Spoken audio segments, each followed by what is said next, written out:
চৰকাৰী কৰ্মচাৰীসকলৰ বাবে জনাব বিচাৰিছোঁ এটা অতি গুৰুত্বপূৰ্ণ খবৰ।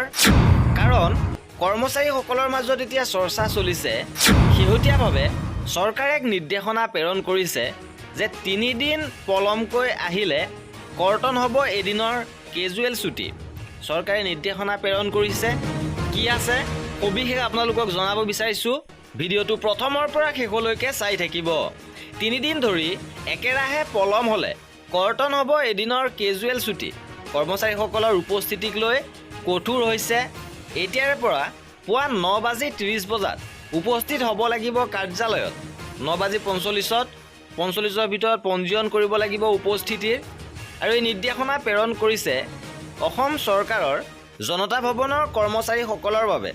আৰু এই কৰ্মচাৰীসকলৰ সময় নিৰ্ধাৰণ কৰি দিয়া হৈছে। যদিহে একেৰাহে 3 দিন ধৰি পলমকৈ কাৰ্যালয়ত উপস্থিত হয়, তেওঁলোকৰ এদিনৰ কেজুৱেল লিভ কৰ্তন কৰা হ'ব। তেওঁলোকৰ এদিনৰ কেজুৱেল লিভ কৰ্তন কৰিব। লগতে যদি সময়মতে উপস্থিত থাকে তেনেহ'লে মেন অফ দ্য মান্থ আৰু ওমেন অফ দ্য মান্থ পুৰস্কাৰ দিয়া হ'ব। মেন অফ দ্য মান্থ আৰু ওমেন অফ দ্য মান্থ পুৰস্কাৰেৰে পুৰস্কৃত কৰা হ'ব যিসকলে সময়মতে কাৰ্যালয়লৈ আহে। আৰু কৰ্মচাৰীসকলৰ প্ৰতিটো খবৰ পাই থাকিবৰ বাবে আমাৰ চেনেলটো ছাবস্ক্ৰাইব কৰি ৰাখিব।